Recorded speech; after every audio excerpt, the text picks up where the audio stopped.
Hello, everybody, and welcome to the last lesson for this week. Today we're talking about the War of 1812 and the effects that it had on our country. The actual events and battles of the war are not as important for this quick little war. Instead, the effects that it had on us as a country is much more important and notable, which is why our objective question today is, what were the effects of the War of 1812? Now, remember, we have the United States fighting the British. In 1812, President James Madison asked Congress to declare war on England for a variety of reasons that we talked about yesterday, including impressment, right? The British were forcing us to serve in their military, were kidnapping people. We didn't like that. We also had British troops that still lived inside, American territories, which really bothered us. We had Native Americans who were attacking us that we believed were being, provided weapons by the British. And for a variety of reasons, we end up declaring war. Let's see how it plays out. One of the first major events we need to be aware of is the Battle of York. The Battle of York takes place in Canada, in modern-day Toronto. And the United States actually wins this. There's a lot of back and forth. No one's really winning much, but the Battle of York is a decisive victory for the United States. And when we win in York, or modern-day Toronto, we burn this capital city, we loot it, right? And, a surge of American, energy enters Canada. Then it doesn't take long for the British to get us back. The British are actually going to land in Chesapeake Bay. They're going to march into Washington, D.C. The small, tiny, puny militia we had defending the capital city basically, runs away. And the British march right into Washington, D.C. and burn the White House and the Capitol building. President James Madison, escapes narrowly with the rest of Congress. They flee at the very, very last minute, so they are not there when it happens. But when they find out that troops are coming, and Dolly Madison, James Madison, here she is right here, James Madison's wife, is pretty sure that, the troops are going to do the same thing that we did to Toronto. She works to make sure that she preserves some of the really valuable things inside the White House, most notably a very famous portrait of George Washington that was hanging in the White House. She has the forethought to grab that on her way out of town and saves it from being, destroyed forever by the British troops. After they win in D.C., the British troops march towards Baltimore. Baltimore is in Maryland. And fortunately for us, we were a lot more ready for them in Maryland than we were in Washington, D.C. So we hold them off at Fort McHenry. And the British continue to shell this fort, and despite their best efforts, we actually win at Fort McHenry. We do not give in.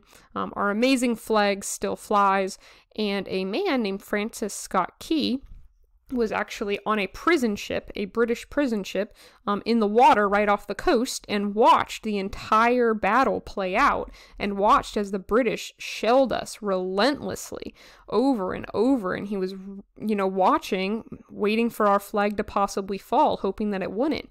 And the next morning when the sun rose and he saw that the American flag still flew over the fort, he was so inspired that he wrote a poem on a little napkin. And eventually that poem becomes our national anthem. So there was the actual Star-Spangled Banner that initially inspired him to write it. That was the flag that actually flew during the raiding of Fort McHenry. And here we go, right here is Francis Scott Key's poem that became later our national anthem. So very cool, very cool. Another important element of the War of 1812 was the Hartford Convention. The Hartford Convention was basically a gripe session for Federalists. They, remember, usually favor the British, so they were against the War of 1812 to begin with. They were also still mad at Jefferson for things like the Louisiana Purchase and the Embargo Act, and they're getting really, really upset with the way, the turn that the government has taken ever since the Democratic Republicans have come to power. One of the things they're hoping to kind of get done at the Hartford Convention is to possibly amend the process we use to change government. They want to get rid of the 3/5 thing. They want to get rid of the 2/3 majority. And these are some things that Democratic Republicans like and Federalists don't like. Now, the reason I mention this, they were very unsuccessful at this convention. They didn't get anything that they wanted. But the major outcome of the Hartford Convention was that the Federalists actually look very, very, very bad because of this. We have Democratic Republicans who are sitting here fighting, defending America's honor, and we have Federalists who are sitting in a room griping about how the people who are fighting are ruining the country. It's a very bad look for the Federalists, and this is going to be one of the reasons, if not the reason, that the Federalists finally fall out. They're going to completely lose political support because they look so unpatriotic, and it's not going to be good for them. After years of fighting all across North America, a little win here, a little win there, a loss there, we're going to end up signing a treaty that ends the war called the Treaty of Ghent. And the Treaty of Ghent basically says, listen, we haven't really won anything. Y'all haven't really won anything. We've both burned the capitals. Let's just stop fighting. All right, so technically the War of 1812 is a tie. Nobody wins anything, no land is exchanged, right? But a couple people die, and we move forward. We are now kind of friends again with the British. Now, this is signed in December 1814, but before it was ratified and before anyone heard about it, we had another battle. So yes, this is the infamous battle that took place after the peace treaty had already been signed, and that's the Battle of New Orleans. New Orleans hadn't yet heard that there was a treaty signed, that the war was technically over, and General Andrew Jackson leads an amazing victory over the British in New Orleans. He's a very, very methodical military leader, and we'll look at some sources from him later. But it's a major win for America, and the Battle of New Orleans is really going to put Jackson into the mindset of Americans. This is going to make him a household name. This is going to make him very popular and set him up for, spoiler alert, a future presidency. So big thing there. This is a great little song about the Battle of New Orleans. If you have some time, you can watch that. That's great. This is kind of a parody video about the War of 1812 from the perspective of the British, so that's a great one too.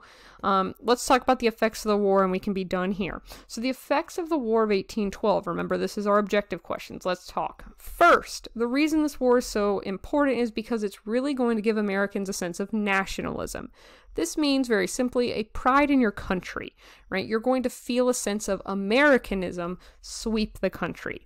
It's less, and this is temporary, it's less about North, South, West, and instead it's America, right? It's less about New York versus Massachusetts versus like Virginia and stuff. No, instead it's we are all Americans. So nationalism is going to rise. We're also going to see the election of another Democratic Republican named James Monroe. More on him next week. And this is going to invite this new time period in American history called the Era of Good Feelings. We'll talk a lot about that on Monday, but for now, we need to note the Era of Good Feelings, it's dominated by one political party. The Democratic Republicans, obviously referred to as the Republicans in some cases, are going to completely dominate politics. And that's because the Federalists basically die out after the Hartford Convention. They can't recover. They look like ungrateful, unpatriotic, kind of jerks. And that's why the Republicans become so powerful. The Federalists literally become extinct. And for the next, however long, the Era of Good Feelings is going to be dominated by one political party, the Democratic Republicans. And the final effect of the war is America is finally seen as a legitimate power, all right?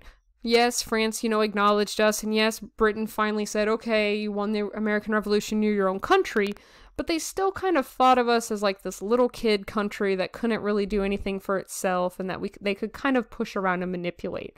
After the War of 1812, that is over. The European nations finally start to think of us as a legitimate power and one that the British cannot continue to push around. So this is going to be a real turning point in American history here. This great little political cartoon right here has Uncle Sam pointing down at something called the Monroe Doctrine. We'll look into that next week. But for now, the effects of the War of 1812 completely changes the mindset of both the world and Americans about our own country. Alrighty, that's it for today. Make sure you answer your objective question. I will see you later. Bye-bye.